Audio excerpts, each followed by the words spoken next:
Good morning. आज का जो हमारा टॉपिक है हिंदी ग्रामर का है, जो है अपठित गद्यांश। अपठित गद्यांश, सबसे पहले हम ये जानेंगे कि अपठित गद्यांश होते क्या हैं और किससे मिलकर बनता है ये वर्ड। अपठित गद्यांश दो शब्दों से मिलकर बना है, अपठित और गद्यांश। अपठित का अर्थ है जिसे पहले ना पढ़ा हो, यानी कि जिसका पहले हमने कभी भी अध्ययन ना किया हो।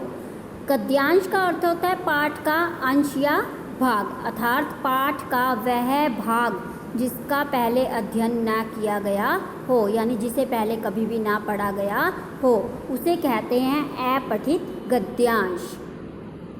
अपठित गद्यांश के आधार पर छात्रों से कुछ प्रश्न पूछे जाते हैं, यानी कि अपठित जो गद्यांश होता है वो पहरा होता है, जिसे इंग्लिश में कॉम्प्रिहेंशन कहते हैं।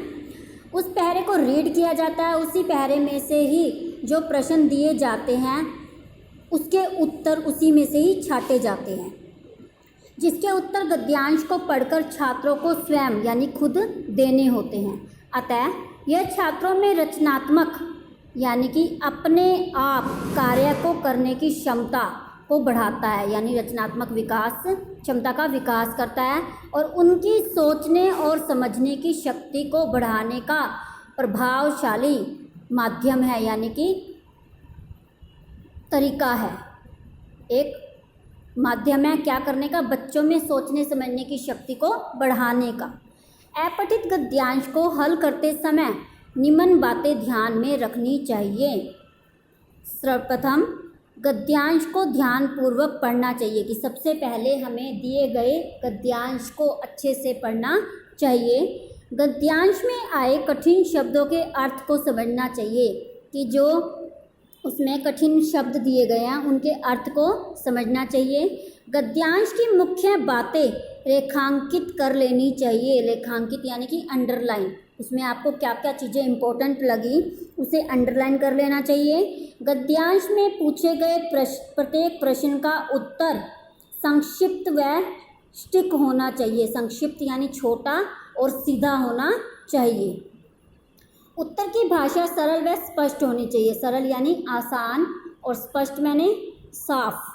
अनावश्यक बातों से बचना चाहिए। अनावश्यक बातों को यानी कि किसी भी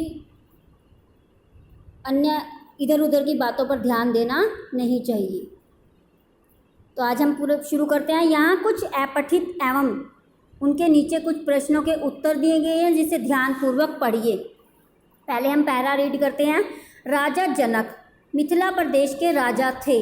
उनके पास भगवान शिव का दिया हुआ एक दिव्य धनुष था। एक बार उन्होंने अपनी पुत्री सीता का स्वयंवर रचा। राजा जनक मिथिला प्रदेश के राजा थे। उनके पास भगवान शिव का दिया हुआ एक दिव्य धनुष, दिव्य यानी तेज से भरा हुआ। एक बार उन्होंने अपनी पुत्री सीता का स्वयंवर, स्वयंवर यानी खुद अपना वर चुनने की इजाज़त दे देना, स्वयंवर रचा, जिसमें उन्होंने यह शर्त रखी, जो व्यक्ति इस धनुष पर प्रत्यंचा चढ़ा देगा, प्रत्यंचा यानी धनुष की डोरी, जो उसके ऊपर धागा होता है उसे बोलते हैं, उसी से मैं अपनी पुत्री का विवाह कर दूंगा। किंतु स्वयंवर में आए राजकुमारों में से कोई भी यह दुष्कर कार्य, मुश्किल, दुष्कर मैंने मुश्किल कार्य नहीं कर सका, जिससे राजा जनक बहुत निराश हो गए, उदास हो गए। उन्होंने पृथ्वी को क्षत्रिय विहीन बताते हुए, क्षत्रिय विहीन यानी कि यहाँ पर कोई भी वीर ऐसा नहीं था जो उस धनुष को उठा सके, बताते हुए स्वयंवर में शामिल होने वाले सभी राजकुमारों से लौट जाने को कहा कि वापस सारे चले जाएं। तभी वहाँ उपस्थित ऋषि विश्वामित्र ने श्री राम को धनुष उठाने का संकेत किया, संकेत यानी इशारा किया। गुरु की आज्ञा पाकर श्री राम ने धनुष को फूल माला की भांति उठा लिया। फूल माला यानी जैसे उन्होंने किसी फूलों की माला को उठा लिया हो, और ज्यों ही उसने प्रत्यंचा चढ़ाई यानी धनुष की डोरी को बांधा, वह टूट गया।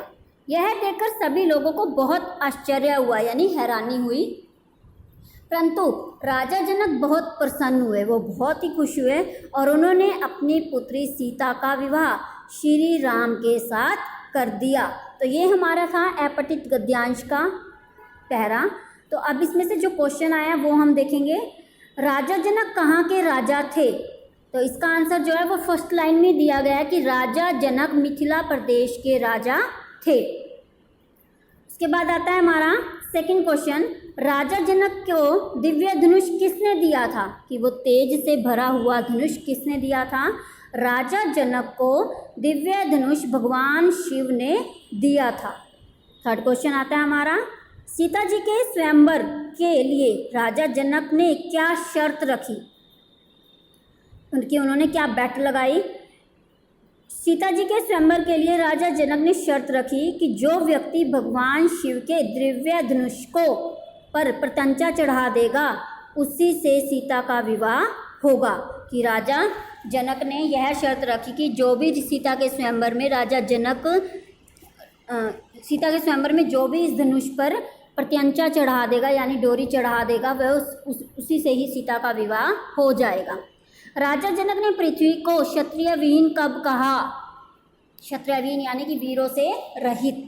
जब स्वयंवर में उपस्थित कोई भी राजकुमार भगवान शिव के दिव्य धनुष पर प्रत्यंचा न चढ़ा सका तब निराश होकर राजा जनक ने पृथ्वी को क्षत्रिय विहीन कहा, क्योंकि उन्हें बहुत गुस्सा आया कि कोई भी वीर ऐसा नहीं है जो इस धनुष को उठा सके और उसके ऊपर प्रत्यंचा चढ़ा सके।